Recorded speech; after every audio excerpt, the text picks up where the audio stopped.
Good morning all. Welcome to Daily News Desk. നമുക്ക് ഇന്നത്തെ news article ഏതൊക്കെയാണെന്ന് discuss ചെയ്യാം. സോ ഫസ്റ്റ് ഓഫ് ഓൾ നമ്മൾ ഡിസ്കസ് ചെയ്യാൻ പോകുന്ന ആർട്ടിക്കിൾസ് ഏതൊക്കെയാണെന്ന് നോക്കാം. First article related to Pahalgam attack ആണ്. Not revenge or retaliation but a paradigm shift. അപ്പൊ ഈ അറ്റാക്കിന്റെ ആഫ്റ്റർ മാത്ത് ആയിട്ട് എന്താ ചെയ്യേണ്ടതെന്നുള്ള ഒരു രീതിയിൽ ഡിപ്ലോമാറ്റിക് സൈഡിൽ നിന്നുള്ള ഒരു ആർട്ടിക്കിളാണ്. Second one is about India must rethink its Arctic outlook. അപ്പൊ ഇന്ത്യയുടെ ആർട്ടിക് ഔട്ട്ലുക്ക് അല്ലെങ്കിൽ ആർട്ടിക് പോളിസിയിൽ വേണ്ട ചേഞ്ചസ് എന്തൊക്കെയാണെന്ന് ഡിസ്കസ് ചെയ്തിട്ടുള്ള ആർട്ടിക്കിളാണ്. ദെൻ ടെമ്പററി റെസ്പെക്ട് എന്ന് പറഞ്ഞ ഒരു ആർട്ടിക്കിൾ ഉണ്ട്. Then about foreign aid and NGO related ആയിട്ട് ഒരു ആർട്ടിക്കിൾ ഉണ്ട്. Shaping the port of the future.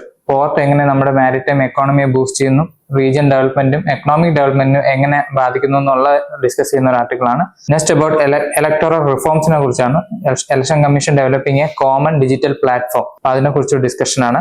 Last about an agriculture news integrating technology. So നമുക്ക് ന്യൂസിന്റെ അനാലിസിസിലോട്ട് പോകാം. First article is regarding our Pahalgam attack. So ഇത് ഓദർ സുഹാസിനി ഹൈദർ ആണ്. So ഇതേപോലെ ഒരു ക്രിട്ടിക്കൽ ആർട്ടിക്കിൾ എഴുതുന്നത് ഹൈലി ഇമ്പോർട്ടന്റ് ആണ്. സോ എന്താ ഇതിനെ കുറിച്ച് പറയുന്നതെന്ന് വെച്ചാൽ, എന്റെ ബ്രീഫ് പറയുന്നതെന്ന് വെച്ചാൽ, എല്ലാ തവണയും ടെററിസ്റ്റ് അറ്റാക്ക് വരുമ്പോൾ ഒരു കൗണ്ടർ റിട്ടാലിയേഷൻ ഇന്ത്യയുടെ സൈഡിൽ നിന്ന് ഉണ്ടാകാറുണ്ട്. ഏതൊരു ഇതിപ്പോ ഉറി അറ്റാക്ക് ആയാലും അതിനു മുമ്പേ അറ്റാക്ക് ആയാലും പാർലമെന്റ് അറ്റാക്ക് ആയാലും ആ ഒരു സമയത്ത് റിട്ടാലിയേഷൻ അറ്റാക്ക് ഉണ്ടാവാറുണ്ട്. അത് ഒരു വാറിന്റെ എഡ്ജ് വരെ എത്തിയതിനു ശേഷം ഡിപ്ലോമാറ്റിക് ടോക്സിലൂടെ അത് മാറിപ്പോവാറുണ്ട്. പക്ഷെ ഈ ഓദർ പറയുന്നത് ഈ ഇത്തവണ അത് ഒരു വാറിന്റെ ഏറ്റവും അടുത്ത ബ്രിമ്മിലാണ് നിൽക്കുന്നത്. ഈ ഒരു സിറ്റുവേഷനിൽ നമ്മൾ കൂടുതലും ഒരു ഡിപ്ലോമാറ്റിക് മാനോവറിങ് അല്ലെങ്കിൽ നമ്മുടെ ഡിപ്ലോമാറ്റിക് ക്യാപിറ്റൽ നല്ല രീതിയിൽ യൂസ് ചെയ്യണം rather than അഗ്രഷനിലോട്ട് പോകുന്നതിന് മുമ്പായിട്ട് എന്നുള്ള രീതിയിലാണ് ഈ ഒരു ആർട്ടിക്കിൾ മെയിൻ ആയിട്ട് ഡിസ്കസ് ചെയ്യുന്നത്. അപ്പൊ ഈ ഒരു അപ്രോച്ചിൽ എന്തൊക്കെ ചേഞ്ച് വേണം അല്ലെങ്കിൽ എന്തൊക്കെ ഒരു പാരഡൈം ഷിഫ്റ്റ് വേണം എന്നുള്ള രീതിയിലാണ് ഇതിന്റെ ഡിസ്കഷൻ മെയിൻ ആയിട്ട് ക്യാരി ഔട്ട് ചെയ്യുന്നത്. അപ്പൊ എന്താ നോക്കാം. Pahalgam terror attack significance. ഇപ്പൊ ഏപ്രിൽ 22 പഹൽഗാം അറ്റാക്ക് ഉണ്ടാവുന്നുണ്ട്. ഇതിന്റെ ഒരു പ്രത്യേകത വെച്ചാൽ മെയിൻ ആയിട്ട് സിവിലിയൻസിനെയാണ് ടാർഗറ്റ് ചെയ്തത്. അത് സെഗ്രിഗേറ്റ് ആയിട്ട് മെന്നിനെ തന്നെ ടാർഗറ്റ് ചെയ്ത് ടച്ച് ചെയ്ത്. It aimed at both disrupting Kashmir stability and sparking communal tension.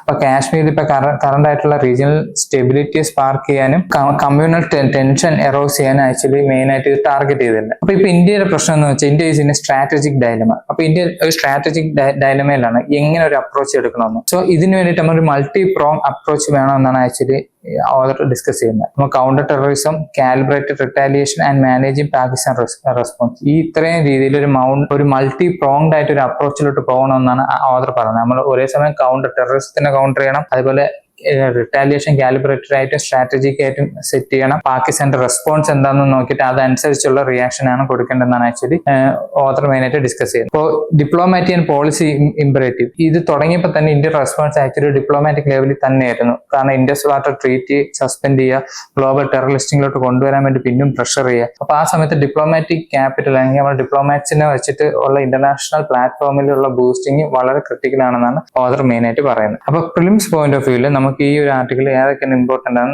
Check ചെയ്യാം. ഇത് ഏറ്റവും ക്രിട്ടിക്കൽ ഓൾറെഡി നമുക്ക് അറിയാം, ഇൻഡസ് വാട്ടർ ട്രീറ്റി തന്നെയാണ്. അപ്പൊ ഇൻഡസ് വാട്ടർ ട്രീറ്റി ആക്ച്വലി എന്നാ സൈൻ ചെയ്ത് 1960s സൈൻ ചെയ്ത്. ആരൊക്കെ തമ്മിൽ? ഇന്ത്യ ആൻഡ് പാകിസ്ഥാൻ തമ്മിലാണ്. ഇത് ആരെ ബ്രോക്കർ ചെയ്ത്? വേൾഡ് ബാങ്ക് ആണ് ഇതിന് ബ്രോക്കർ ആയിട്ട് മെയിൻ ആയിട്ട് നിന്നത്. ഇനി ഇതിന്റെ അലോക്കേഷൻ ഓഫ് റിവേഴ്സ് ഇമ്പോർട്ടന്റ് ആണ്. ജോഗ്രഫിക്കൽ ആംഗിളിലും ഇമ്പോർട്ടന്റ് ആയിട്ടുള്ള ഏരിയ ആണ് ആക്ച്വലി. ഇതിന്റെ അകത്ത് 3 ഈസ്റ്റേൺ റിവേഴ്സ്, അതായത് രവി, ബിയാസ്, സത്ലജ്, അത് ഇന്ത്യക്ക് കൊടുക്കുകയും 3 വെസ്റ്റേൺ റിവേഴ്സ്, അതായത് ഇൻഡസ്, ജലം, ചിനാബ്, അത് ആർക്ക് കൊടുക്കുകയും പാകിസ്ഥാന് കൊടുക്കുകയും ചെയ്തിട്ടുള്ളത്. ഇനി ഈ ഒരു ട്രീറ്റിയുടെ അണ്ടറിൽ എന്തൊക്കെയുണ്ട്? മെയിൻ ആയിട്ട് കോർപ്പറേഷൻ ഉള്ള ക്ലോസ് ഉണ്ട്, ഡിസ്പ്യൂട്ട് റെസൊല്യൂഷൻ ഉണ്ട്, non concept use by both India on the western water. ആ ഇത്രയും ഒരു ക്ലോസ് ആണ് മെയിൻ ആയിട്ട് ഈ ഒരു ട്രീറ്റിയിൽ മെയിൻ ആയിട്ട് കൺസിഡർ ചെയ്തത്. ഇതുമായിട്ട് കൺസിഡർ ചെയ്യേണ്ട 2 മെയിൻ കീ വേർഡ്സ് എന്ന് വെച്ചാൽ TRF-ഉം FATF ഗ്രേ ലിസ്റ്റും ആണ്. TRF എന്ന് പറഞ്ഞാൽ ഇത് റെസിസ്റ്റന്റ് ഫ്രണ്ട് എന്ന് പറഞ്ഞ ഒരു പ്രോക്സി ലക്ഷറി തോബയുടെ ഒരു പ്രോക്സി ഗ്രൂപ്പ് ആണ്. ആക്ച്വലി ഇത് ഒറിജിൻ ചെയ്യുന്ന 2020 ആണ്. പക്ഷെ ഇത് ഒരു ടെററിസ്റ്റ് ഓർഗനൈസേഷൻ ആയിട്ട് ഇന്ത്യ ഓൾറെഡി ഡിക്ലെയർ ചെയ്തിട്ടുണ്ട്, എവിടെ? UAPA അണ്ടറിൽ. Next is about FATF grey list. ഇതാണ് ഫിനാൻഷ്യൽ ടാസ്ക് ഫോഴ്സിന്റെ അണ്ടറിൽ കുറച്ച് കൺട്രീസിനെ ഗ്രേ ലിസ്റ്റ് ആയിട്ട് ലിസ്റ്റ് ചെയ്തിട്ടുണ്ട്. മെയിൻ ആയിട്ട് ഒരു മണി ലോണ്ടറിംഗിന് വേണ്ടിയിട്ടും ടെററിസ്റ്റിന് ഫണ്ടിങ് ചെയ്യുന്നതിന്റെ പാർട്ടായിട്ടാണ് അവർ അങ്ങനെ ലിസ്റ്റ് ചെയ്ത് മാറ്റിയിട്ടുള്ളത്. അപ്പൊ ആ ലിസ്റ്റിൽ ഇമ്പോർട്ടന്റ് ആയിട്ടുള്ള കുറച്ച് കൺട്രീസ് ആണ് ഈ മാപ്പിൽ മെയിൻ ആയിട്ട് ലൊക്കേറ്റ് ചെയ്തിട്ടുള്ളത്. ഏർലിയർ പാകിസ്ഥാനെ ലിസ്റ്റ് ഔട്ട് ചെയ്തിരുന്നു, പക്ഷേ Pakistan got excluded from the list in 2022. Important ആണ്, എക്സാമിന് ചിലപ്പോൾ പാകിസ്ഥാൻ ഇൻക്ലൂഡ് ചെയ്ത് ചോദിക്കാം, പക്ഷെ പാകിസ്ഥാനെ എക്സ്ക്ലൂഡ് ചെയ്തിരുന്നു 2022. പിന്നെ അനന്തര ഇമ്പോർട്ടന്റ് കീവേഡ് എന്ന് വെച്ചാൽ കോംപ്രഹെൻസീവ് കൺവെൻഷൻ ഓൺ ഇന്റർനാഷണൽ ടെററിസത്തിന് വേണ്ടിയിട്ടാണ്. അപ്പൊ ഇന്റർനാഷണൽ ടെററിസം തടയാൻ വേണ്ടിയിട്ട് ഒരു കൺവെൻഷൻ ആക്ച്വലി യുണൈറ്റഡ് നേഷൻ പ്ലാറ്റ്ഫോമിൽ പുഷ് ചെയ്യുന്നുണ്ട്. അപ്പൊ ഈ കൺവെൻഷൻ എന്തിനാണ്? It aims to provide a universal legal framework. Universal ആയിട്ട് ഒരു ലീഗൽ ഫ്രെയിംവർക്ക് കൊണ്ടുവരാൻ വേണ്ടിയിട്ടാണ് for prosecuting terrorist and denying them the safe haven. India has been leading proponent since 1996. Negotiation continue at UN. Currently convention adopt ചെയ്തിട്ടില്ല, ഇപ്പോഴും negotiation നടക്കുന്നതേ ഉള്ളൂ. Okay, next one is അപ്പോൾ United nation security council. നമുക്കറിയാം highly powerful ആയിട്ടുള്ള wing ആണ് അതിന്റെ അണ്ടറിൽ, യുഎന്റെ അണ്ടറിൽ. ഇതിനകത്ത് 15 മെമ്പേഴ്സ് ഉണ്ട്, 5 പെർമനന്റ് മെമ്പേഴ്സ് ആണ്. ആരൊക്കെയാണ്? China, France, Russia, UK and USA and 10 non permanent members ഉണ്ട്. ഓക്കെ, അത് 2 years റൊട്ടേഷനിലാണ് അവർ മെയിൻ ആയിട്ട് എലക്ട് ചെയ്യുന്നത്. അപ്പൊ ഈ ഇൻഫോഗ്രാഫിക്സിൽ റീസെന്റ് ആയിട്ട് ഇൻകമിങ് ആയിട്ടുള്ള കൺട്രീസ് ഉണ്ട്. അതിനകത്ത് പാകിസ്ഥാൻ അയച്ചിട്ട് റീസെന്റ് ഇൻകമിങ് ആയിട്ടുള്ള നോൺ പെർമനന്റ് മെമ്പേഴ്സ് ആണ്. ദെൻ ഔട്ട് ഗോയിങ് ആയിട്ടുള്ളതും മെയിൻ ആയിട്ട് ലിസ്റ്റ് ഔട്ട് ചെയ്തിട്ടുണ്ട്. It is the only UN body with authority to deploy peacekeeping force and impose sanction. അതായത് ഒരു പീസ് കീപ്പിംഗ് ഫോഴ്സിനെ ഡിപ്ലോയ് ചെയ്യാൻ വേണ്ടിയിട്ട് ഒരു അധികാരമുള്ള ഒരേ ഒരു UN ബോഡിയാണ് ആക്ച്വലി അത് യുണൈറ്റഡ് നേഷൻ സെക്യൂരിറ്റി കൗൺസിൽ എന്ന് പറയുന്നത്. Then comes another important institution, that is World Bank. It is an international financial institution with 180 member countries, aims to reduce poverty and support development. അതാണ് world ബാങ്കിന്റെ main objective എന്ന് പറയുന്നത്. ഇത് തമ്മിൽ structure main ആയിട്ട് അറിയണം. It consist mainly 2 institution, 2 institution ആണ് main ആയിട്ടുള്ളത്. IBRD, international bank for reconstruction and development. Then IDA, international development association. ഈ 2 സ്ട്രക്ചർ വിങ്ങിലൂടെയാണ് അവർ മെയിൻ ഫംഗ്ഷൻസ് മെയിൻ ആയിട്ട് ക്യാരി ഔട്ട് ചെയ്യുന്നത്. അപ്പൊ ഇത്രയാണ് ഈ ന്യൂസ് ആർട്ടിക്കിൾസ് മെയിൻ ആയിട്ട് ഒരു പ്രിലിംസ് പോയിന്റ് ഓഫ് വ്യൂവിൽ നമ്മൾ ഫോക്കസ് ചെയ്യുന്നത്. ഈ മെയിൻസ് ഏരിയയിൽ നമുക്ക് എവിടെയൊക്കെ ഇത് ലൊക്കേറ്റ് ചെയ്യാൻ നോക്കാം. First one is in international relation. Already പറഞ്ഞു ഡിപ്ലോമാറ്റിക് മാനോവറിംഗ് ഇമ്പോർട്ടന്റ് ആണ്, അതുകൊണ്ട് തന്നെ ഇന്റർനാഷണൽ റിലേഷൻ ഏരിയയിൽ ഇത് ഇമ്പോർട്ടന്റ് ആയിട്ട് വരും. Then comes GS paper 3 internal security. അപ്പൊ ഇന്റർണൽ സെക്യൂരിറ്റി ഏരിയയിൽ ബോർഡർ മാനേജ്മെന്റും ഫർദർ റിലേഷൻഷിപ്പ് എങ്ങനെ നമുക്ക് ബൂസ്റ്റ് ചെയ്യാം എന്നുള്ള രീതിയിലും മെയിൻ ആയിട്ട് വരും. അപ്പോൾ ഈ ഒരു രീതിയിൽ നമുക്ക് മെയിൻസ് പേപ്പറിൽ മെയിൻ ആയിട്ട് ഈ ഒരു ന്യൂസ് ആർട്ടിക്കിൾ കണക്ട് ചെയ്യാം. അടുത്ത ന്യൂസ് ആർട്ടിക്കിൾ എന്ന് വെച്ചാൽ ഒരു ആർട്ടിക് റീജിയനെ ഫോക്കസ് ചെയ്തിട്ടുള്ളതാണ്. അപ്പൊ എന്താ ഓദർ പറയുന്നത്? India must rethink its Arctic outlook. ഇന്ത്യയുടെ ആർട്ടിക് പോളിസി ഒന്ന് റീലുക്ക് ചെയ്യണം എന്നുള്ള രീതിയിലാണ് ഓദർ ഈ ആർട്ടിക്കിൾ മെയിൻ ആയിട്ട് മെൻഷൻ ചെയ്യുന്നത്. അപ്പൊ എന്താണ് ഇതിന്റെ ഒരു ഇമ്പോർട്ടൻസ് നോക്കാം. Arctic geo political shift. അപ്പൊ ആർട്ടിക് ഏരിയയിൽ ഇപ്പൊ ജിയോ പൊളിറ്റിക്സിൽ നല്ലൊരു ഷിഫ്റ്റ് വന്നിട്ടുണ്ട്. അതായത് ഒരുപാട് കൺട്രീസിന് ആർട്ടിക് ഏരിയയിലോട്ട് ഫോക്കസ് ഇപ്പൊ കൂടുതലായിട്ടും മാറിയിട്ടുണ്ട്. അപ്പൊ അതെന്തുകൊണ്ടെന്ന് വെച്ച് കഴിഞ്ഞാൽ ഇപ്പൊ ആർട്ടിക് റീജിയനിൽ ഇപ്പൊ റീസെന്റ് ആയിട്ട് ക്ലൈമറ്റ് ചേഞ്ചിന്റെ പാർട്ടായിട്ട് തന്നെയാണ് ഐസ് തോയിങ് നടക്കുന്നുണ്ട്. ഈ ഐസ് തോയിങ് വന്നതിന് ശേഷം ആർട്ടിക് റീജിയനിൽ ഐസ് മാറുകയും അവിടെ ഒരു സ്ട്രാറ്റജിക് ട്രേഡ് റൂട്ട് വരികയും അവിടെ മിനറൽസിന്റെ ഡെപ്പോസിഷൻ നമുക്ക് വിസിബിൾ ആവുകയും ആ മിനറൽസ് എക്സ്പ്ലോയിറ്റ് ചെയ്യാൻ വേണ്ടി രാജ്യങ്ങൾ തമ്മിലുള്ള കോമ്പറ്റീഷൻ വർദ്ധിക്കുകയും ചെയ്തിട്ടുണ്ട്. അപ്പൊ ഇതിന്റെ പാർട്ടായിട്ട് മിക്ക മേജർ പവേഴ്സ്, അതായത് റഷ്യ, ചൈന, US നല്ലൊരു ലുക്ക് ഉണ്ട് ഏതിലാണ് ആർട്ടിക് റീജിയൻ ബേസിൽ. Especially like north and sea route. ആ റൂട്ട് ഇപ്പൊ മെയിൻ ആയിട്ട് ഒരു ക്രിട്ടിക്കൽ മലാക്ക സ്ട്രേറ്റ് പോലെ ഒരു ചോക്ക് പോയിന്റ് ആയിട്ട് മാറിക്കൊണ്ടിരിക്കുക. അപ്പൊ എന്താണ് ഇന്ത്യയുടെ സ്റ്റാൻസ് എന്ന് പറയാം. ഇന്ത്യയുടെ സ്റ്റാൻസ് മെയിൻ ആയിട്ട് അവിടെ ഒരു റിസർച്ച് സ്റ്റഡി ഒരു ആംഗിളിലാണ് മെയിൻ ആയിട്ട് പോയത്. അവിടെ ഇതുവരെയായിട്ട് ഒരു സ്ട്രാറ്റജിക് ആംഗിൾ ഇന്ത്യ മെയിൻ ആയിട്ട് ആർട്ടിക് റീജിയനിൽ കൺസിഡർ ചെയ്തിട്ടില്ല. മെയിൻ ആയിട്ട് നമ്മുടെ ഒരു ഹിമാലയൻ റീജിയന്റെ ഒരു എക്സ്റ്റെൻഡഡ് ഔട്ട്ലുക്ക് എന്നുള്ള രീതിയിൽ ക്രയോസ്ഫിയറിന്റെ സ്റ്റഡീസിനാണ് മെയിൻ ആയിട്ട് ആർട്ടിക് റീജിയൻ ഇന്ത്യ ഇതുവരെയായിട്ട് ഫോക്കസ് ചെയ്തിട്ടുള്ളത്. പക്ഷേ ഓദർ പറയുന്നത് വെച്ചാൽ പക്ഷെ അതിനപ്പുറം നമ്മൾ ഇതിനൊരു സ്ട്രാറ്റജിക് റീകാലിബ്രേഷൻ ചെയ്യേണ്ട ആവശ്യമുണ്ട് ഈ റീജിയനിൽ. എങ്ങനെയൊക്കെയാണ്? Through diplomatic, defence and dual use partnership. ഇത്രയും ഒരു ടൂൾസ് ഉപയോഗിച്ച് നമ്മൾ അവിടെ ഒരു ഡിപ്ലോമാറ്റിക് റീകാലിബ്രേഷൻ ചെയ്യേണ്ട ഒരു സമയം അടുത്ത് വരുവാണ് എന്നാണ് ആക്ച്വലി ഓദർ ഈ ആർട്ടിക്കിൾ മെയിൻ ആയിട്ട് മെൻഷൻ ഔട്ട് ചെയ്തത്. നമുക്ക് ഇമ്പോർട്ടന്റ് ആയിട്ട് ഈ ഒരു ന്യൂസ് ആർട്ടിക്കിളിനെ ബേസ് ചെയ്ത് ഇമ്പോർട്ടന്റ് കീവേഡ്സ് ഏതൊക്കെയെന്ന് നോക്കാം. First about Arctic councils. എന്താണ് ആർട്ടിക് കൗൺസിൽ എന്നുള്ളത്? ഇതൊരു ഇന്റർ ഗവൺമെന്റൽ ഫോറം ആണ്. അതായത് ഗവൺമെന്റ്സ് പല രാജ്യങ്ങൾക്കും ഗവൺമെന്റ്സിന്റെ ഇമ്പോർട്ടന്റ് ആയിട്ടൊരു ഫോറമാണ് ആക്ച്വലി ആർട്ടിക് കൗൺസിൽ എന്ന് പറഞ്ഞാൽ. ഇമ്പോർട്ടന്റ് ആയിട്ട് അറിയേണ്ടത് അതിൻ്റെ അകത്ത് ഏതൊക്കെയാണ് ആ ഇമ്പോർട്ടന്റ് ഇന്റർ ഗവൺമെന്റ്സ് പാർട്ടിസിപ്പേറ്റ് ചെയ്യുന്നുള്ളതാണ്. 8 ആർട്ടിക് സ്റ്റേറ്റ്സ് ഉണ്ട്. ഫസ്റ്റ് വൺ കാനഡ, അതായത് ആർട്ടിക് റീജിയനായിട്ട് ചുറ്റിപ്പറ്റിയിട്ടുള്ള 8 റീജിയൻസ് ആണ്. Canada, Denmark, Finland, Iceland, Norway, Sweden, Russia and USA. അപ്പൊ ഇത്രയാണ് ആക്ച്വലി ഒരു ആർട്ടിക് കൗൺസിലിന്റെ അണ്ടറിൽ വരുന്ന ഇമ്പോർട്ടന്റ് രാജ്യങ്ങൾ എന്ന് പറയുന്നത്. ഇപ്പൊ USA എങ്ങനെ വന്നെന്ന് വെച്ചാൽ അലാസ്ക USAയുടെ പാർട്ട് ആയതുകൊണ്ട് തന്നെ ആർട്ടിക് റീജിയനായിട്ട് കണക്ഷൻ ഉള്ളതുകൊണ്ട് USA ഇതിന്റെ ഒരു പാർട്ടാണ്. ഇത് കൂടാതെ ഇതിന്റെ അകത്ത് കുറച്ച് ഒബ്സർവർ സ്റ്റാറ്റസ് ഉള്ള കൺട്രീസ് ഉണ്ട്. അതിൽ ഇന്ത്യ ഒരു പെർമനന്റ് ഒബ്സർവർ ആണ്. ഓക്കെ, ഇനി ഈ ഒരു റീജിയനിലെ പ്രൊട്ടക്ഷനും അതിന്റെ എക്സ്പ്ലോറേഷനും അതിന്റെ സയന്റിഫിക് സ്റ്റഡീസും ഇതിനെല്ലാം വേണ്ടിയിട്ട് ഡിസിഷൻ മെയിൻ ആയിട്ട് എടുക്കുന്ന ഒരു ബോഡിയാണ് ആക്ച്വലി ആർട്ടിക് കൗൺസിൽ എന്ന് പറയുന്നത്. ഇത് ഇതുമായിട്ട് റിലേറ്റ് ചെയ്തിട്ടുള്ള വേറെ ഇമ്പോർട്ടന്റ് ഒരു കീവേഡ് ആണ് നോർത്തേൺ സീ റൂട്ട്. ഞാൻ നേരത്തെ പറഞ്ഞ പോലെ ഇപ്പൊ ഒരു എമർജിങ് ആയിട്ടുള്ള ഇമ്പോർട്ടന്റ് ആയിട്ടുള്ള ഒരു രാജ്യങ്ങൾ തമ്മിൽ ഒരു കോമ്പറ്റീഷൻ മെയിൻറ്റെയിൻ ചെയ്യുന്ന ഒരു സീ റൂട്ടായി മാറിയിട്ടുണ്ട് ഏത് നോർത്തേൺ സീ റൂട്ട് എന്ന് പറയുന്നത്. ഈ മാപ്പിൽ മെയിൻ ആയിട്ട് പോയിന്റ് ഔട്ട് ചെയ്തിട്ടുണ്ട് നോർത്തേൺ സീ റൂട്ട് എവിടെയെന്നുള്ളത്. അലാസ്ക വഴിയിട്ട് നോർത്തേൺ സീ വഴി നോർവേ എത്തുന്ന ഒരു സീ റൂട്ടാണ് ആക്ച്വലി ഇത് നോർത്തേൺ സീ റൂട്ട് എന്ന് പറഞ്ഞത്. ഏർലിയർ ഈ ഒരു റീജിയനിൽ അല്ലെങ്കിൽ നോർവേ വരെ എത്താൻ വേണ്ടിയിട്ട് മലാക്ക സ്ട്രേറ്റ് വഴി ഇന്ത്യൻ ഓഷ്യൻ വഴി ഗൾഫ് റീജിയൻ വഴി ആണ് ആക്ച്വലി പോയിക്കൊണ്ടിരുന്നത്. പക്ഷെ ഇപ്പൊ എന്താണ് ഡിസ്റ്റൻസ് വളരെ ഷോർട്ടൺ ആയിട്ടുണ്ട് എവിടെ നോർത്തേൺ സീ റൂട്ട് വന്നതിന്.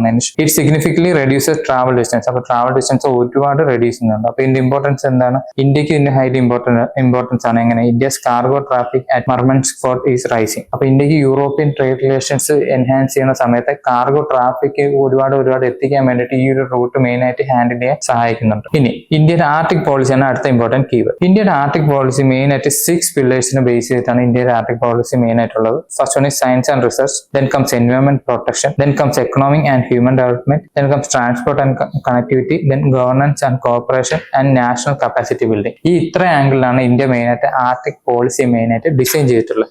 എന്തിനു വേണ്ടിയിട്ടാണ്? To strengthen India's scientific, economic and strategic engagement in the Arctic. Arctic റീജിയനിൽ ഇന്ത്യയുടെ സയന്റിഫിക് ആയിട്ടുള്ളതും എക്കോണമിക് ആയിട്ടുള്ളതും സ്ട്രാറ്റജിക് ആയിട്ടുള്ള എൻഗേജ്മെന്റ് എൻഹാൻസ് ചെയ്യാൻ വേണ്ടിയിട്ടാണ് ആക്ച്വലി ഈ ഒരു പോളിസി ഇന്ത്യ മെയിൻ ആയിട്ട് ഡിസൈൻ ചെയ്തിട്ടുള്ളത്. അപ്പൊ ഇതിന്റെ ഒരു സ്റ്റഡി, ഈ ഒരു ക്രയോസ്ഫിയറിന്റെ സ്റ്റഡി ഇന്ത്യയുടെ ഹിമാലയൻ റീജിയന്റെ ക്രയോസ്ഫിയറിനെ മനസ്സിലാക്കുകയും ആ റീജിയനിലെ ഡെവലപ്മെന്റിന് വേണ്ടിയിട്ട് ഒരുപാട് ഇൻപുട്ട് നൽകാൻ സഹായിക്കുന്നു. ഇനി അനന്തര ഇമ്പോർട്ടന്റ് കീവേഡ് ആണ് സാൽവാഡ് എന്ന് പറയുന്നത്. അപ്പൊ സാൽവാഡ് എന്ന് വെച്ചാൽ നോർവേയിലുള്ള ഒരു റീജിയൻ ആണ്. ഇപ്പൊ മാപ്പിൽ പോയിന്റ് ഔട്ട് ചെയ്യുന്നുണ്ട് സാൽവാഡ് എവിടെ എന്നുള്ളത്. അപ്പൊ ഈ റീജിയനിൽ പ്രത്യേകത വെച്ചാൽ ഇവിടെ റിസർച്ച് സ്റ്റഡീസ് നടക്കുന്നുണ്ട്. ഇവിടെ ഒരു ഫേമസ് ആയിട്ടൊരു സീഡ് വോൾട്ട് ഉണ്ട്. അതായത് നമുക്ക് എന്തെങ്കിലും ഹ്യൂമൻസിന് ഡൂംസ് ഡേ വരെയാണ്, അല്ലെങ്കിൽ നമ്മൾ സിവിലൈസേഷൻ കംപ്ലീറ്റ് ആയിട്ട് വൈപ്പ് ഔട്ട് ചെയ്ത് പോകുന്ന ഒരു സിറ്റുവേഷൻ വരുന്നതിന്റെ അന്ന് ഈ സീ വോൾട്ടിൽ നിന്ന് നമുക്ക് എന്ത് ചെയ്യാം? സീഡ്സ് എടുത്തിട്ട് പിന്നെ സിവിലൈസേഷൻ റീജനറേറ്റ് ചെയ്യാം എന്നാണ് ആക്ച്വലി ഈ ഒരു ഏരിയയിലെ ആ സീ വാൾട്ടിന്റെ ഇമ്പോർട്ടൻസ് മെയിൻ ആയിട്ട് വരുന്നത്. അപ്പൊ ഇതിന് ബേസ് ചെയ്തിട്ട് രാജ്യങ്ങൾ തമ്മിൽ ട്രീറ്റ് ഉണ്ട്. ആ ട്രീറ്റിയുടെ പേരാണ് Svalbard treaty of 1920. It grants Norway sovereignty, houses Svalbard global seed vault. ഇതിന്റെ പാർട്ടായിട്ടാണ് ഗ്ലോബൽ സീഡ് വാൾട്ട് അവിടെ മെയിൻ ആയിട്ട് പ്ലേസ് ചെയ്തിട്ടുള്ളത്. അപ്പൊ ഇനി നമുക്ക് ഇത് മെയിൻസ് പോയിന്റ് ഓഫ് വ്യൂല് എവിടെ കണക്ട് ചെയ്യാൻ നോക്കാം. First of all India Arctic പോളിസിയെ ഒന്ന് ഡെവലപ്പ് ചെയ്യുന്നതിന്റെ പാർട്ടായിട്ടാണ് ഡിസ്കഷൻ വന്നിട്ടുള്ളത്. ഇപ്പൊ GS പേപ്പർ 2 ഇതുണ്ടാവും. അതേപോലെ ക്ലൈമറ്റ് ചേഞ്ച് ഇതിന്റെ ഒരു ആംഗിൾ വരും. സോ GS പേപ്പർ 3 ഇതിന്റെ ഡിസ്കഷൻ മെയിൻ ആയിട്ട് ഉണ്ടാവും. So moving to next article. So next news article about GST collection ആണ്. അപ്പൊ ഈ ന്യൂസ് ആർട്ടിക്കിൾസ് എക്കണോമിക് റിലേറ്റഡ് ആണ്, പക്ഷെ ഇച്ചിരി ഫാക്ച്വൽ ആണ്, കുറച്ച് ഡേറ്റാസ് ഉള്ളതാണ്. അപ്പൊ എന്താണ് ന്യൂസ് ആർട്ടിക്കിൾസിൽ മെയിൻ ആയിട്ട് പറയുന്നതെന്ന് നോക്കാം. Temporary respect, India's growth strategy must focus on boosting domestic consumption. അപ്പൊ നമുക്ക് GST ഡേറ്റ പുറത്ത് വന്നിട്ടുണ്ട്. അത് നല്ല പോസിറ്റീവ് ഔട്ട്ലുക്ക് ആണ് ഷോർട്ട് ടൈമില്. കാരണം നമുക്ക് GST ഇൻപുട്ട് കുറച്ച് അല്ലെങ്കിൽ കളക്ഷൻസ് കുറച്ച് നല്ല രീതിയിൽ കൂടിയിട്ടുണ്ട്, എസ്പെഷ്യലി ഓൺ MSME സൈഡിലാണ്. അപ്പൊ ഷോർട്ട് ടൈം ആയിട്ട് നമുക്കിപ്പോൾ ഒരു ഹാപ്പിനെസ് തരുന്നുണ്ടെങ്കിലും ലോങ് ടൈം പ്രോസ്പെക്ട്സിൽ നമുക്ക് ഇച്ചിരി കൂടെ വർക്ക് ചെയ്യേണ്ടതായിട്ടുണ്ട് എന്നാണ് ആക്ച്വലി ഈ ഒരു ആർട്ടിക്കിൾ മെയിൻ ആയിട്ട് ഡിസ്കസ് ചെയ്യുന്നത്. സോ എന്താ പറഞ്ഞത്? ദേശ റെക്കോർഡ് ഇൻ GST കളക്ഷൻ. അപ്പോൾ ഏപ്രിൽ 2025 ഷോ ആയ record high in GST collection. അത് മെയിൻ ആയിട്ട് അത് ബൂസ്റ്റ് ചെയ്യാൻ എങ്ങനെയാണ്? Especially benefiting for MSMEs.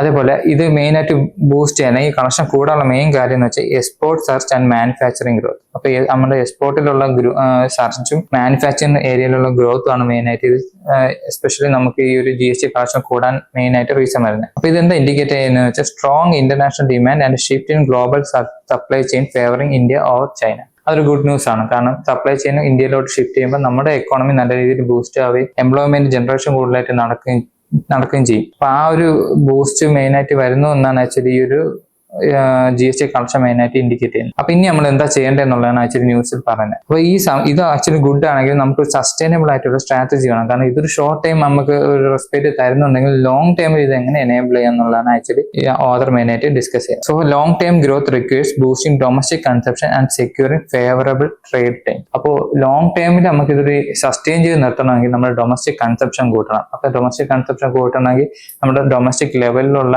ആൾക്കാരുടെ ഇൻകം വെച്ചുകൂടെ റൈസ് ചെയ്യേണ്ടി വരും. അവർക്ക് കൂടുതൽ കൺസ്യൂം ചെയ്യാൻ പറ്റേണ്ട ഒരു പ്രൈസ് ലെവലിൽ സാധനം എത്തേണ്ടി വരും. അതേപോലെ physical and monetary policy tools use ചെയ്തിട്ട് ഇൻഫ്ലേഷൻ കൺട്രോൾ ചെയ്ത് നിർത്തേണ്ടി വരും.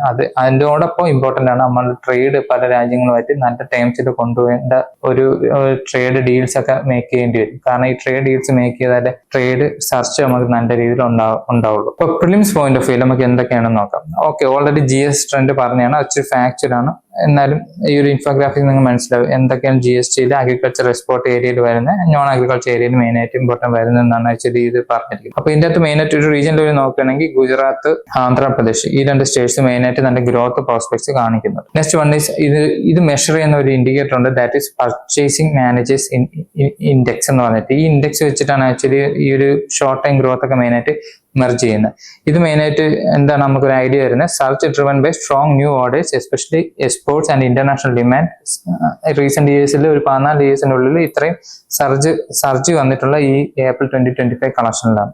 ദെൻ പിന്നും ഓർഡർ പറയുന്നത് വെച്ചാൽ ഈ ഫിൻടെക് അഡോപ്ഷൻ ഇതിനെ ഒരുപാട് ബൂസ്റ്റ് ചെയ്തിട്ടുണ്ട്. അതായത് AI, മെഷീൻ ലേണിംഗ് പോലുള്ള സാധനങ്ങൾ കൂടുതൽ MSME ഗ്രോത്ത് നല്ല രീതിയിൽ ട്രിഗർ ചെയ്ത് അല്ലെങ്കിൽ ബൂസ്റ്റ് ചെയ്തിട്ടുണ്ടെന്നാണ്. അത് എങ്ങനെയൊക്കെയെന്ന് വെച്ചാൽ ഫ്രോഡ് ഡിറ്റക്ഷൻ കണ്ടുപിടിക്കാനും പേഴ്സണലൈസ്ഡ് ആയിട്ട് അഡ്വൈസ് കൊടുക്കാനും ഓട്ടോമാറ്റിക് ക്രെഡിറ്റ് സ്കോറിംഗ് ചെയ്യാനും ഒക്കെ ഹെൽപ്ഫുൾ ആയിട്ടുണ്ട്. അപ്പൊ ഇതുമൂലം എന്താ പറ്റുക, നമ്മൾ ഫിനാൻഷ്യൽ ഇൻക്ലൂഷൻ ഡ്രൈവ് കൂടിയിട്ടുണ്ട്. അപ്പൊ എങ്ങനെ ഒരു എന്താ പറയുക ടെക്നോളജിക്കൽ അഡോപ്ഷൻ ഫിനാൻഷ്യൽ ഇൻക്ലൂഷനിലേക്ക് എത്തിക്കാം എന്നതിനൊരു നല്ല ക്ലാസിക് എക്സാമ്പിൾ ആണ് ആക്ച്വലി ഈ ഒരു ഡേറ്റയും കാര്യങ്ങളും മെയിൻ ആയിട്ട് പറയുന്നത്. Next one is about MSME sector. അപ്പൊ MSME സെക്ടറിനെ കുറിച്ചിട്ടാണ് പിന്നെ ഒരു പോയിന്റർ മെയിൻ ആയിട്ട് വരുന്നത്. അപ്പൊ റീസെന്റ് MSME സെക്ടറിൽ ഇൻവെസ്റ്റ്മെന്റിനെ ബേസ് ചെയ്തിട്ട് അതിന്റെ ഡെഫിനിഷനിൽ ഒരു മാറ്റം വന്നിട്ടുണ്ട്. അത് ഏപ്രിൽ 2025 പ്രാബല്യത്തിൽ വരും ചെയ്യും. അപ്പൊ എന്തൊക്കെയാണ് ആ മാറ്റം എന്ന് നോക്കാം. ഇതിന് മുമ്പ് വരെ മൈക്രോ എന്റർപ്രൈസ് എന്ന് പറഞ്ഞാൽ 1 crore ഇൻവെസ്റ്റ്മെന്റ് വരെ ഉള്ളതിനെയാണ് മൈക്രോ എന്റർപ്രൈസ് എന്ന് പറഞ്ഞിട്ടുണ്ടായിരുന്നത്. ഇപ്പൊ അത് 2.5 crore ആയി.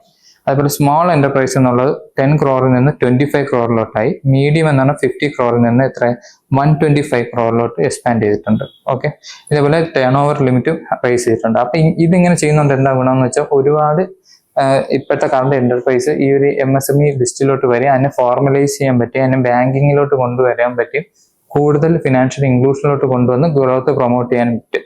ഓക്കെ, അതൊരു നല്ല അപ്രോച്ചാണ് ഗവൺമെന്റ് ചെയ്തിട്ടുള്ളത്. സോ ഇത് മെയിൻ ആയിട്ട് എന്തുകൊണ്ടാണ് ഈ ഒരു ഡെഫിനിഷൻ ചേഞ്ച് ചെയ്യുന്നതുകൊണ്ടുള്ള ഗുണം എന്ന് വെച്ചാൽ empower MSME to scale up, access more benefit and drive growth and employment. അപ്പോൾ ഈ പറഞ്ഞ പോലെ തന്നെ അത് കൂടുതൽ എംപ്ലോയ്മെന്റിനും ഗ്രോത്തിനും റേസ് ചെയ്യാൻ സഹായിക്കും.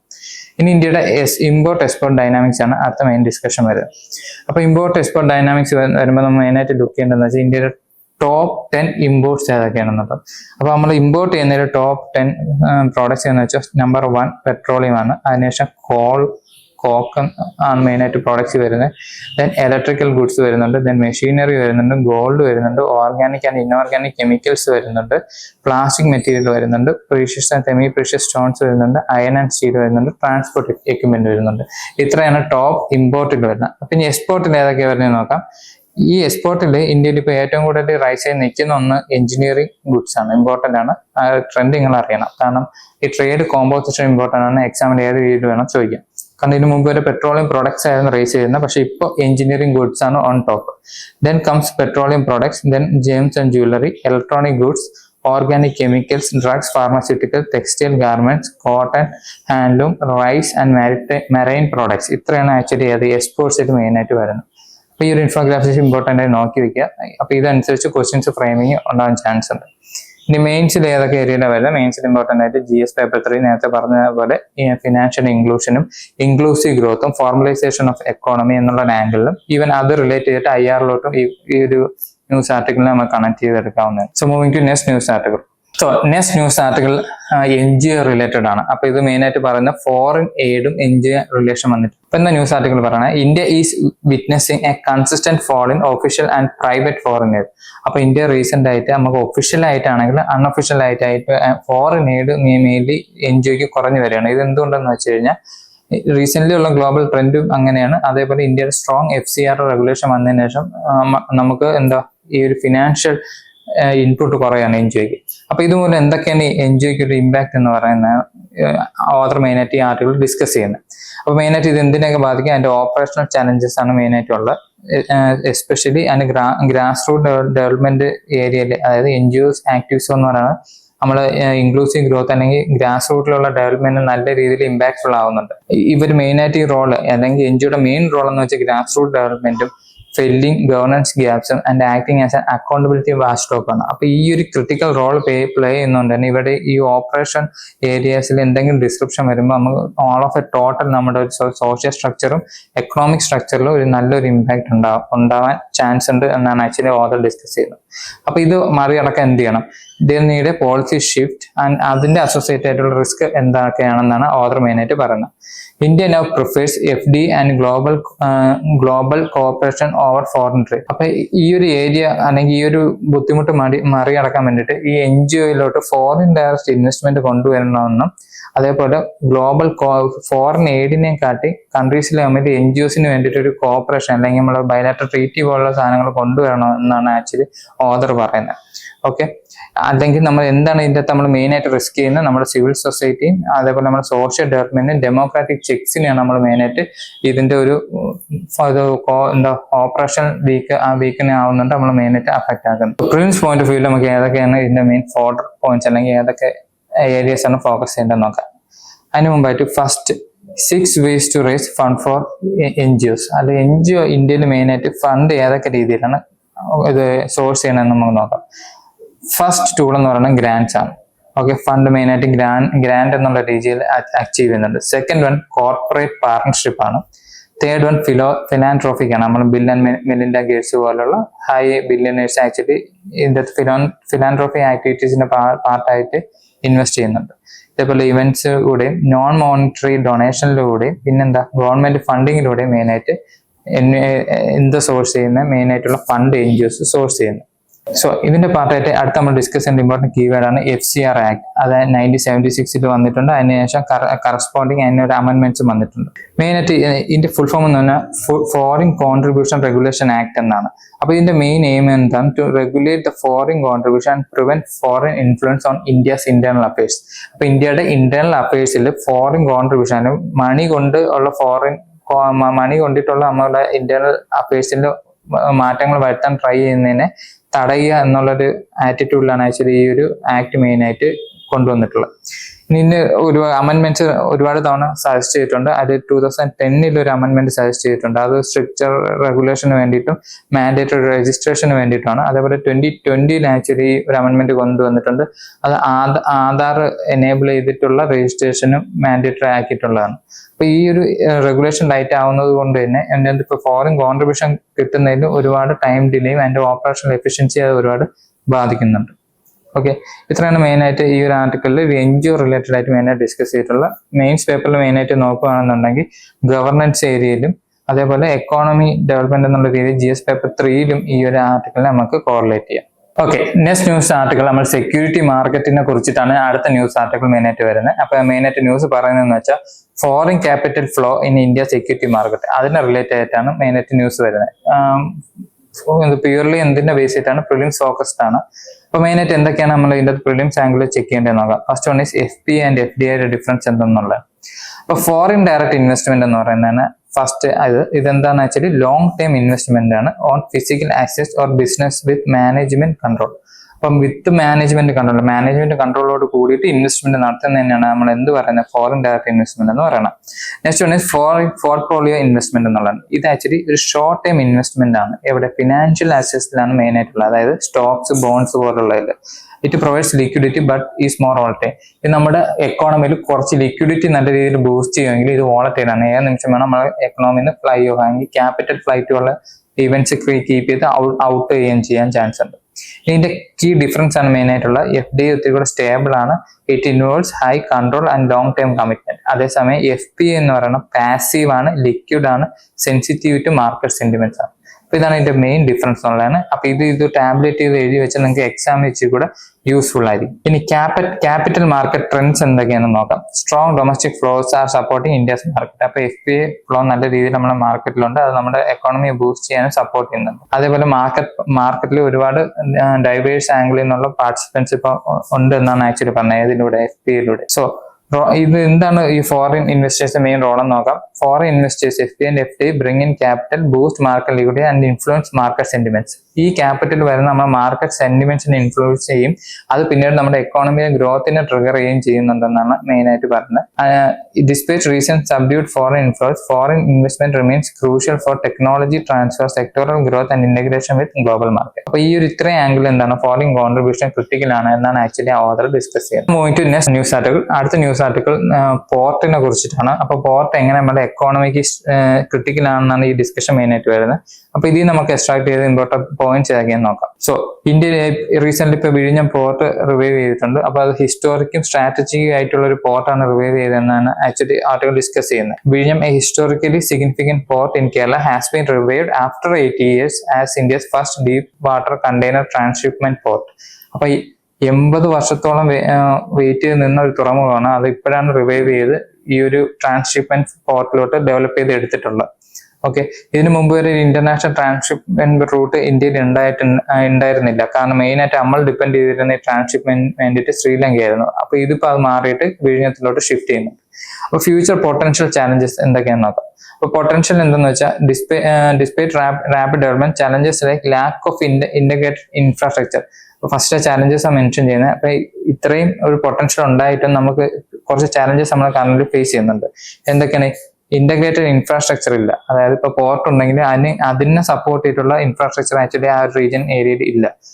ദെൻ അത് financial burden Kerala economy actually ഇപ്പൊ അത്ര സ്ട്രോങ് സൗണ്ടിലല്ല. അപ്പൊ അതൊരു ഫിനാൻഷ്യൽ ബേർഡൺ ആയി മാറുമോ എന്നുള്ള ഡൗട്ട്ഫുൾ ഓതർ മെയിൻ ആയിട്ട് കൺസിഡർ ചെയ്യുന്നുണ്ട്. അപ്പൊ ഇമ്പോർട്ടൻ്റ് ആയി നോക്കുകയാണെന്നുണ്ടെങ്കിൽ പ്രിലിംസ് പോയിന്റ് ഓഫ് വ്യൂവിൽ ഈ വിഴിഞ്ഞത്തിന്റെ സ്ട്രാറ്റജിക് ലൊക്കേഷൻ മെയിൻ ആയിട്ട് അറിയണം. കേരളത്തിന്റെ സൗത്തിലാണ്, ക്യാപിറ്റൽ ഏരിയയിലായിട്ടുള്ള ട്രിവാൻഡ്രത്താണ് ആക്ച്വലി ഇത് ലൊക്കേറ്റ് ചെയ്തിട്ടുള്ളത്. പിന്നെ തൊട്ടടുത്തായിട്ടുള്ള ഇമ്പോർട്ടന്റ് പോർട്ട് വരുന്നത് ശ്രീലങ്കയുടെ കൊളംബോ പോർട്ടാണ്. ഇതിനു മുമ്പ് അവിടെ നിന്നാണ് ആക്ച്വലി മെയിൻ ആയിട്ട് ട്രാൻസ്ഷിപ്മെന്റ് കൺസിഡർ ചെയ്തിട്ടുള്ളത്. അനദർ ഇമ്പോർട്ടന്റ് കീവേഡ് എന്ന് വെച്ചാൽ PPP മോഡലിനെ കുറിച്ചാണ്. അപ്പൊ different type of public private partnership models ഉണ്ട്. അപ്പൊ അതും ഇമ്പോർട്ടന്റ് ആണ് പ്രിലിംസ് പോയിന്റ് ഓഫ് വ്യൂവിൽ. ഇൻഫോഗ്രാഫിക്സിൽ ഡിഫറെന്റ് ടൈപ്പ് ഓഫ് PPE കുറിച്ച് മെൻഷൻ ചെയ്തിട്ടുണ്ട്. അതായത് ബൂട്ട് DBF അങ്ങനെ ഡിഫറെന്റ് PPE കുറിച്ച്. അപ്പൊ ഇതിനെ കുറിച്ച് ഒരു മെൻഷനിങ് ഉണ്ട്. അപ്പൊ നിങ്ങൾ അതും ഒന്ന് ചെക്ക് ചെയ്തേക്കണം. ഇതിന്റെ അകത്ത് വേറൊരു ഇമ്പോർട്ടന്റ് കീവേഡ് എന്ന് പറഞ്ഞാൽ TEU കൺസെപ്റ്റ് ആണ്. The port's capacity is measured in 20 foot equivalent units. ആ ഒരു രീതിയിലാണ് പോർട്ടിന്റെ കപ്പാസിറ്റി മെയിൻ ആയിട്ട് മെൻഷൻ ചെയ്യുന്നത്. അപ്പൊ ഇത് ഈ ഒരു ടേം ചിലപ്പോൾ എടുത്ത് ചോദിക്കാൻ ന്യൂസിൽ എന്താണ് TEU കൺസെപ്റ്റ് എന്ന് പറയുന്നത്. അപ്പൊ ഇത്രയാണ് ഇതിന് റിലേറ്റഡ് ആയിട്ട് prelims point of view main ആയിട്ട് പറയേണ്ടത്. ആൻഡ് മെയിൻസ് പെർസ്പെക്റ്റീവ് നോക്കുകയാണെന്നുണ്ടെങ്കിൽ ഇൻഫ്രാസ്ട്രക്ചറും എക്കണോമിക് ഗ്രോത്ത് ഏരിയയിൽ മെയിൻ ആയിട്ട് ഇത് കൺസിഡർ ചെയ്യാൻ പറ്റും. So moving to next news article. അടുത്ത ന്യൂസ് ആർട്ടിക്കിൾ ഇലക്ട്രോറൽ റിഫോമിനെ ബേസ് ചെയ്തിട്ടാണ്.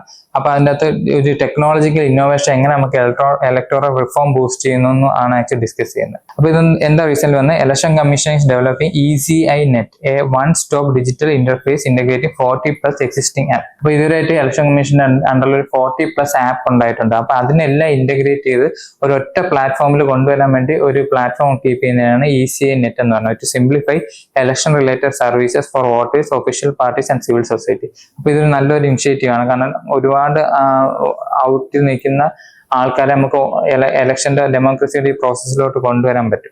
സോ ഇതിന് നമ്മൾ ആക്ച്വലി എന്താ ECIയുടെ വർക്ക് എനേബിൾ ചെയ്യാൻ മെയിൻ ആയിട്ട് വേണ്ടത് എന്താണെന്ന് വെച്ച് കഴിഞ്ഞാൽ ഇമ്പോർട്ടന്റ് ആസ്പെക്ട് സൈബർ സെക്യൂരിറ്റി ആണ്. അപ്പൊ സൈബർ സെക്യൂരിറ്റി ആംഗിൾ ഇത് എങ്ങനെ ബൂസ്റ്റ് ചെയ്യണം എന്നുള്ളതും അതിന്റെ ഡിസൈൻ ആംഗിളും ടെക്നോളജി സൈഡിലും എങ്ങനെ ഇത് ഇംപ്രൂവ്മെന്റ് കൊണ്ടുവരുന്നു എന്നുള്ളതാണ് മെയിൻ ആയിട്ട് ഡിസ്കഷനിൽ മെയിൻ ആയിട്ട് വരുന്നത്. അപ്പൊ ഇതിന് റിലേറ്റഡ് ആയിട്ടുള്ള പ്രിലിംസ് പോയിന്റ് ഓഫ് വ്യൂ നോക്കുകയാണെങ്കിൽ ഫസ്റ്റ് ECI Net എന്താണെന്നുള്ളതാണ്. It is a unified digital platform, a new single point platform launched by whom by election commission. എന്തിനു വേണ്ടിയിട്ടാണ്? ടു ഇന്റഗ്രേറ്റ് ആൻഡ് സ്ട്രീംലൈൻ അവർ 14 existing mobile and web application. ഇപ്പൊ current existing ആയിട്ടുള്ള എല്ലാ ആപ്ലിക്കേഷനെ ഒരു single പ്ലാറ്റ്ഫോമിലോട്ട് കൊണ്ടുവരുന്നു എന്നുള്ളതാണ് ആക്ച്വലി ഇതിന്റെ ഒരു പ്രത്യേകത എന്ന് പറയുന്നത്. യൂസർ ഫ്രണ്ട്ലി ആണ്, ഇൻക്ലൂസീവ് ആണ്, ആൻഡ് സെക്യൂർഡ് ആണ്, ലീഗലി അലൈൻഡ് ആണ്. പിന്നെ ഇതിന്റെ അകത്ത് മെയിനായിട്ട് ഇലക്ഷൻ കമ്മീഷന്റെ ഡിഫറെന്റ് ഡിജിറ്റൽ ഗവർണൻസ് ഇനിഷ്യേറ്റീവ്സിനെ കുറിച്ചാണ് ഡിസ്കഷൻ വരുന്നത്. ഒരുപാട് ഇനിഷ്യേറ്റീവ് കൊണ്ടുവന്നിട്ടുണ്ട്. അതിൽ റീസെന്റ് എടുത്തു പറയേണ്ടതെന്ന് വെച്ചാൽ has launched digital integration death certificate with electoral roll. അപ്പൊ ഡെത്ത് സർട്ടിഫിക്കറ്റിനെ ഇലക്ടോറൽ റോളുമായിട്ട് ഇന്റഗ്രേറ്റ് ചെയ്തിട്ടുണ്ട്. ഇത് കാരണം എന്താണ്? Enabling real time removal of deceased voters and improving roll accuracy. അപ്പൊ ഒരുപാട് ആൾക്കാരെ അല്ലെങ്കിൽ വോട്ടർ ലിസ്റ്റിനെ നമുക്ക് റെജ്യൂനേറ്റ് ചെയ്യാൻ പറ്റും ഇത് മൂലം. അപ്പൊ നമുക്ക് കറക്റ്റ് ഡെമോക്രാറ്റിക് പ്രോസസ് അല്ലെങ്കിൽ ഇലക്ഷൻ പ്രോസസ്സിനെ നമുക്ക് കുറച്ച് ട്രാൻസ്പെറന്റ് ആക്കാൻ പറ്റും. അപ്പൊ ഇത്രയാണ് ആക്ച്വലി ഈ ഒരു ന്യൂസ് ആർട്ടിക്കിൾ മെയിൻ ആയിട്ട് ഡിസ്കസ് ചെയ്യുന്നത്. ഇത് മെയിൻ ആയിട്ട് നമുക്ക് മെയിൻസിൽ ഗവർണൻസ് ആംഗിളിൽ ഇലക്ടോറൽ റിഫോംസ് എന്നുള്ള രീതിയിൽ മെയിൻ ആയിട്ട് ഇത് ഇൻക്ലൂഡ് ചെയ്യാൻ പറ്റും. So moving to next news article. അടുത്ത news article agriculture technology combined ആയിട്ടുള്ളതാണ്. ഇത് മെയിൻ ആയിട്ട് പറഞ്ഞ അഗ്രി ഫോട്ടോ വോൾട്ടായിക്സ് കൺസെപ്റ്റിലൂടെയാണ്. അതായത് നമുക്ക് ഫോട്ടോ വോൾട്ടായിക് ആയിട്ടുള്ള സെൽസ് ഉണ്ട്, സോളാറിനെ അബ്സോർവ് ചെയ്തിട്ടുള്ള സെൽസിന്. ഇതിൽ അഗ്രികൾച്ചറിൽ നമ്മൾ ഇൻഫ്യൂസ് ചെയ്യും. ലാൻഡിന്റെ എഫിഷ്യൻസി കൂട്ടുന്നതോട് കൂടിയിട്ട് നമുക്ക് എന്ത് പറ്റും, ഫാർമേഴ്സിന്റെ ഇൻകത്തിനെ എനേബിൾ ചെയ്യാൻ പറ്റും. അപ്പൊ ഇതുമൂലം ആക്ച്വലി കറന്റ് ഇപ്പൊ എക്സിസ്റ്റിംഗ് ഒരു സ്കീമുണ്ട്, PM കുസും എന്ന് പറഞ്ഞിട്ട് ഗവൺമെന്റ് ഗ്രാന്റ് കൊടുക്കുന്ന സ്കീമുണ്ട്. അപ്പൊ ആ സ്കീമിലോട്ട് ഈ ടെക്നോളജിയുടെ APVയുടെ ഇൻഫ്യൂഷനും കൂടെ ഉണ്ടെങ്കിൽ കുറച്ചും കൂടെ ഫാർമേഴ്സിന് ഒരു ടെക് ഡ്രിവൻ ആയിട്ടുള്ള ഒരു ഗ്രോത്ത് എനേബിൾ ചെയ്യാൻ പറ്റുമെന്നാണ് ഈ ആർട്ടിക്കിൾ മെയിൻ ആയിട്ട് ഡിസ്കസ് ചെയ്യുന്നത്. അപ്പൊ ഇതിന്റെ അകത്ത് കീവേഡ്സ് മെയിൻ നോക്കുകയാണെന്നുണ്ടെങ്കിൽ first is about agri photovoltaic. ഇതിന്റെ പർപ്പസ് എന്താണെന്ന് വെച്ചാൽ മെയിൻലി ഡുവൽ യൂസ് ആണ്. വൺ ഈസ് സോളാർ പാനലും plus crops on the same land. It increases the output by 35 to 73%. Single യൂസിൽ തന്നെ 35 to 73% എൻഹാൻസ്മെന്റ് ഉണ്ട്. ബെനിഫിറ്റ്സ് എന്താണെന്ന് വെച്ചാൽ more income, crop protection and less water loss ആണ് മെയിൻ ആയിട്ടുള്ളത്. Next എന്ന് പറഞ്ഞാൽ PM കുസും എന്നുള്ളതാണ്. എന്താണിത്? Government scheme for solar in agriculture. അപ്പൊ അഗ്രികൾച്ചറിൽ സോളാറിന്റെ യൂസ് എങ്ങനെ കൊണ്ടുവരാം എന്നുള്ളതാണ് PM കുസും മെയിൻ ആയിട്ട് വരുന്നത്. ഇത് മെയിൻ ആയിട്ട് സപ്പോർട്ട് ചെയ്യുന്നത് എന്തിനൊക്കെയാണ്? സോളാർ പമ്പിന്, സ്മാൾ സോളാർ പ്ലാന്റ്സിനാണ് മെയിൻ ആയിട്ട് സപ്പോർട്ട് ചെയ്യുന്നത്. ഇനി എന്തൊക്കെയാണ് ഇതിന്റെ യൂസ് എന്ന് വെച്ചാൽ solar energy dual use land main ആയിട്ടുണ്ട്. ഡ്യുവൽ യൂസ് എന്തൊക്കെയാണ്? Food plus energy from land. ഇത് മെയിൻറ്റെയിൻ ചെയ്യാൻ വേണ്ടിയിട്ട് ഇത് ഹെൽപ്ഫുൾ ആവുമെന്നാണ് പറയുന്നത്. അപ്പൊ ഇത് മെയിൻ ആയിട്ട് മെയിൻസിൽ GS paper 3 agriculture, environment, economy, energy എന്നുള്ള ആംഗിളിൽ നമുക്ക് മെയിൻ ആയിട്ട് ഇൻഫ്യൂസ് ചെയ്യാൻ പറ്റും. ഓക്കെ, അപ്പൊ ഇത്രയാണ് ഇന്നത്തെ ന്യൂസ് ഡിസ്കഷനിൽ മെയിൻ ആയിട്ടുള്ള. അപ്പൊ ഇമ്പോർട്ടന്റ് ആയിട്ടുള്ള ഒരുപാട് 2-3 വൈഡ് ഏരിയ നിന്ന് കവർ ചെയ്തിട്ടുണ്ട്. അപ്പൊ ഇന്ന് നോട്ട് കീപ്പ് ചെയ്യുമ്പോഴും ഈ ഒരു ഏരിയാസ് കണക്ട് ചെയ്ത് പഠിക്കുക. ഇമ്പോർട്ടന്റ് ആണ്. പ്രിലിംസിനും മെയിൻസിനും ഒരേപോലെ ഇമ്പോർട്ടന്റ് ആയിട്ടുള്ള പോയിന്റ്സ് ഉണ്ട്. അത് ആ രീതിയിൽ തന്നെ അനലൈസ് ചെയ്ത് വെച്ച് പഠിക്കുക. നെക്സ്റ്റ് ഇതേപോലെ ഒരു ന്യൂസ് ഡിസ്കഷനിൽ വീണ്ടും കാണാം. Thank you.